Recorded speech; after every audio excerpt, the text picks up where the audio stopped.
आज से लगभग 1.5 साल पहले एक खबर बहुत सुर्खियां बटोरी थी। प्राइम टाइम हुआ था, पूरा डिबेट हुआ था और इस कदर हुआ था कि मानहानि का केस भी हुआ एक न्यूज चैनल के ऊपर, और किसी और नहीं, राष्ट्रीय अध्यक्ष, जेडीयू के राष्ट्रीय अध्यक्ष ललन बाबू, प्रधान वर्तमान में केंद्रीय मंत्री हैं, उन्होंने केस किया। और उस समय पूरा प्राइम टाइम पे एकदम खूब दौड़ा ये खबर। लेकिन उसी खबर का अभी कंक्लूजन हुआ है, सुप्रीम कोर्ट से उसका वर्डिक्ट आया। लेकिन उस सुप्रीम कोर्ट के वर्डिक्ट के बाद इस पूरे मुद्दे के ऊपर कहीं कोई बहस नहीं होती है, कहीं कोई खबर नहीं बनती है।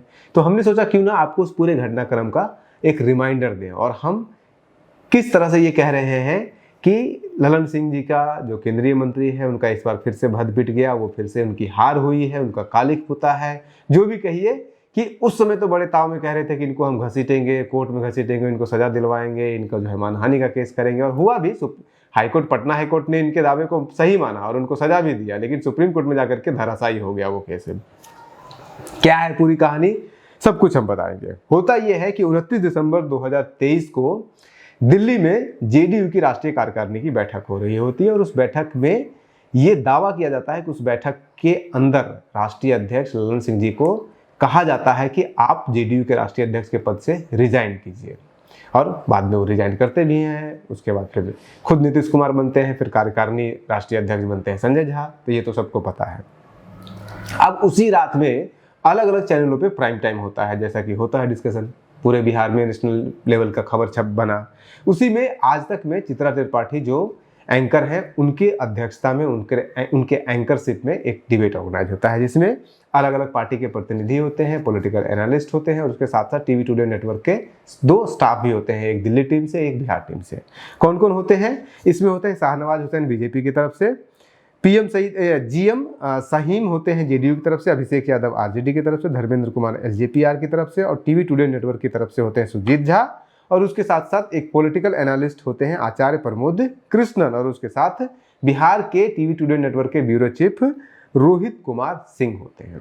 इसमें जो जेडीयू, आरजेडी, इन लोगों ने कोई क्लेम नहीं किया, बल्कि यहाँ पे जो टीवी टुडे नेटवर्क के सुजीत झा है, वो क्लेम करते हैं कि उस मीटिंग में इसलिए यह फैसला लिया गया है, आखिर में राष्ट्रीय अध्यक्ष ललन सिंह को इसलिए हटाया जा रहा है क्योंकि ये पार्टी के अंदर विद्रोह कर रहे थे और आरजेडी के साथ मिलकर के उप मुख्यमंत्री बनने का सपना देख रहे थे, तेजस्वी यादव को मुख्यमंत्री बनाने का सपना देख रहे थे, जेडीयू को तोड़ने का प्रयास कर रहे थे, और जेडीयू के साथ मिल करके वहां पे सरकार बनाने का प्रयास कर रहे थे। क्योंकि ये वही समय था, 23 दिसंबर 2023 को ये हो रहा है, 29 दिसंबर को, और 24 जनवरी 2024 को सत्ता पलट जाती है, आरजेडी खत्म हो जाती है वहां पे। और सबको पता चल चुका था उसी समय कि अब खटपट चल रहा है, आरजेडी का सत्ता गिरने वाला है, वहां से अलायंस टूटने वाला है। और इस अलायंस को बचाने के लिए, जेडीयू को तोड़ने के लिए, जेडीयू को तोड़ करके आरजेडी के साथ सरकार बनाने के लिए और खुद उप मुख्यमंत्री बनने के लिए ललन बाबू ऐसा करते हैं, ये क्लेम किया जाता है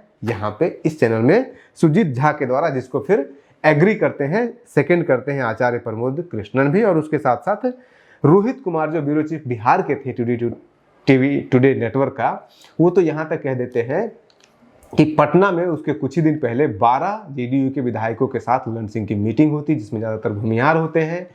वो सब लोग विद्रोह करने का पूरा मूड बना चुके होते हैं।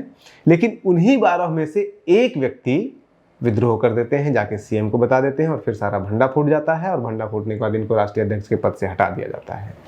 इस क्लेम के साथ वो खबर चलती है, और फिर पूरे बिहार, पूरा नेशनल न्यूज ये चलता है। अब ललन सिंह जो है आग बबूला कि मेरा जो है वो इमेज खराब किया जा रहा है, तो इमेज खराब किया जा रहा है, तो उन्होंने धमकी दे दिया पत्रकारों को, जैसा कि वो हमेशा देते हैं। इनके बारे में तो फेमस है ललन सिंह बाबू के बारे में कि पत्रकारों को जो है ये बुला के पीटते भी हैं, धमकी देते हैं, कोई इनके खिलाफ खबर नहीं चला सकता, ऐसे बहुत कुछ ऐसे पटना के हवाओं में है, हम उसके ऑथेंटिसिटी को नहीं जानते हैं। लेकिन इनके बारे में कहा जाता है इन्होंने धमकी दिया पहले केस करने का, फिर केस भी किया India today TV today network के ऊपर। लेकिन पहले हम आपको उस केस में क्या हुआ, क्या पटना हाई कोर्ट में हुआ, क्या सुप्रीम कोर्ट में हुआ, कैसे पटना हाई कोर्ट को के फैसले को फटकार लगाया है सुप्रीम कोर्ट ने। पिछले साल पटना हाई कोर्ट का रिजल्ट आया, उसका वर्डिक्ट आया, और इस साल अभी मार्च में आया है, 25 मार्च 2025 को सुप्रीम कोर्ट का वर्डिक्ट आया है। दोनों में क्या अंतर है, क्यों दोनों में डिफरेंस है, और उसके बाद फिर हम ये सब हम आपको बताएंगे। लेकिन उसके पहले ये समझ लीजिए कि जो कहानी ये बताएगा कि 12 लोग थे, विद्रोह हुआ था, कौन थे, ये भी हम आपको बता देते हैं, उस डिबेट में नहीं बताया गया था। इसमें बेसिकली जो जिस व्यक्ति के बारे में कहा जा रहा है कि एक व्यक्ति उसमें से जाकर के सीएम को बता दिया था सारा खबर, वो थे पंकज मिश्रा, जो कि रुन्नी सैदपुर के जेडीयू के विधायक हैं, बड़े व्यक्ति हैं, और उनके सामने ही घर है शालिनी मिश्रा का। तो कहते हैं कि शालिनी मिश्रा और पंकज मिश्रा ये दोनों बिल्कुल एग्रीमेंट थे कि नहीं, इसको रोका जाना चाहिए, सीएम साहब को ये पता चलना चाहिए। और ये भी कहा जाता है कि इन दोनों ने फिर संपर्क शायद साधा था, वहीं पे बगल में नीरज कुमार भी है जो कि एमएलसी हैं, पूर्व मंत्री हैं, उनसे भी शायद संपर्क इन्होंने साधा था, और ये सब लोग मिलकर किए थे। लेकिन नीरज कुमार वाले में हम कुछ नहीं कह सकते हैं, लेकिन इतना तो तय है कि शालिनी मिश्रा और पंकज मिश्रा उसमें इन्वॉल्व थे। उड़ती खबर है नीरज कुमार का, वो हमें नहीं पता, ये जाकर के सीएम को बता देते हैं। और ये जो फिर जब खबर खुल जाती है तो पटना पॉलिटिकल सर्कल में लोगों को यहाँ तक पता है कि ये मीटिंग किसके घर पे हुई थी, विजेंद्र यादव जी के घर पे हुआ था ये मीटिंग। हालांकि विजेंद्र यादव आज भी नीतीश कुमार के बहुत करीबी बने हुए हैं, गज जाने वाले, और रणबाबू भी करीबी बने हुए हैं, पॉलिटिकल सर्कल में ऐसे ही होता है। लेकिन ये पूरा टूट जाता है, पूरा कॉन्स्पिरेसी टूट जाता है। उसके बाद फिर क्या होता है आपने देखा होगा, पॉलिटिकल गलियों में 3 आरजेडी के विधायक उल्टे आ जाते हैं जेडीयू में। ये आपके जो अनंत सिंह की पत्नी वगैरह है, बीमा भारती को बाहर कर दिया जाता है, आज भी तक बाहर रही, उनका पॉलिटिकल कैरियर चौपट हो गया, ना विधायक रही, ना मंत्री रही, ना सांसद लड़ी, सांसद भी हार गई, तीसरे नंबर पे चली गई, फिर से विधायक भी हार गई। तो वो भी उसमें शामिल थे, उन 12 लोगों में बीमा भारती भी शामिल थी। संजीव सिंह जो है परबत्ता विधायक, उनके बारे में भी एक केस था, और उनको पुलिस ने घेर करके पकड़ के तिलैया चलाया था। वो भी एक खबर बनी थी कि आ रहे हैं, संजीव बाबू का काफिला आ रहा है, चारों तरफ उनको पुलिस घेरे हुए और उनका गाड़ी चल रहा है। तो वो सब कुछ हुआ था, उसको आप छोड़ देते हैं। अब इस पे आते हैं टेक्निकल पे कि सुप्रीम कोर्ट ने आखिर क्यों लताड़ लगाया पटना हाई कोर्ट को कि आपने क्यों इसमें जो है वो वर्डिक्ट जो है वो ललन सिंह के फेवर में दिया। वो इसलिए किया, 2-3 मेजर पॉइंट थे। पहला पॉइंट ये था कि जो ललन बाबू ने केस किया था वो 6 लोगों पे किया था, 6 में से 5 इंडिविजुअल और 1 कंपनी के ऊपर। टीवी टुडे नेटवर्क सीधे कंपनी को उन्होंने टारगेट किया। उसके साथ साथ जो डायरेक्टर उसके थे अरुण पुरी, उनको उन्होंने नाम दिया, और उसके साथ साथ जो ये नेटवर्क उसमें डिबेट में बैठे हुए थे, सुजीत झा हो गए, आपके रोहित कुमार सिंह हो गए, इन लोगों का नाम दिया। सुप्रीम कोर्ट ने सीधा सा सबसे पहले ये सवाल पूछा, सबसे बड़ा सवाल पूछा कि कोई भी टीवी नेटवर्क के ऊपर क्या डिबेट हो रहा है, क्या कंटेंट, कौन कब क्या बोलेगा, इसका कंट्रोल जो डायरेक्टर होता है या कंपनी के हाथों में नहीं होता है, वो सब कुछ नीचे तय होता है। तो आप पहले तो इनको आप ले ही नहीं सकते हैं, वो संभव ही नहीं है, क्योंकि इनके हाथ में ही नहीं है वो चीज़ें। तो इस आधार पर ये तो हो गया कि अरुण पुरी और टीवी टुडे नेटवर्क को आप नहीं ले सकते हैं इस केस के अंदर। लेकिन फिर सवाल हुआ कि बाकी लोगों का, तो बाकी लोगों में इन्होंने कहा कि ये केस इन्वेस्टिगेशन का हिस्सा था, इन्वेस्टिगेशन यहाँ पे होना चाहिए था, और उन्होंने प्रेस एक्ट का सेक्शन 7 सुप्रीम कोर्ट ने बताया कि वो आपको पढ़ना चाहिए, पटना हाई कोर्ट को इस चीज़ का खबर रखना चाहिए। तो उसमें उस प्रेस एक्ट में साफ साफ है कि ये जो पूरा मामला था ये एक ओपिनियन है, और ओपिनियन अपने सोर्सेज के आधार पे ओपिनियन देना कोई क्राइम नहीं है। आप ओपिनियन दे रहे हैं, आप कोई फैक्चुअल क्लेम नहीं कर रहे हैं। लोग यही कह रहे थे कि ऐसा ऐसा मीटिंग हुआ था, तो उस आधार पे उन्होंने कहा कि ये तो फ्रीडम ऑफ एक्सप्रेशन का वो हो जाएगा, फिर तो कोई जो है वो खबर चल ही नहीं पाएगी, फिर तो आप सबको जो है वो कहेंगे सोर्स बताइए। सारे मीडिया हाउसेज को सोर्स अगर बताना पड़ जाएगा सारे खबरों का, सब लोग लेके चले जाएंगे कोर्ट में, तब तो मीडिया हाउस काम ही करना बंद कर देगी, क्योंकि उनका सारा मीडिया जो है वो सोर्सेज जो एक्सपोज हो जाएगा तो फिर खत्म हो जाएगा, बैठ जाएगा उनका। तो सुप्रीम कोर्ट ने साफ साफ मना कर दिया, और उसमें भी उन्होंने कहा कि आप जो सेक्शन लगाए हैं इसमें 500A और 120B, ये तो कहीं से अप्लाई ही नहीं होता है।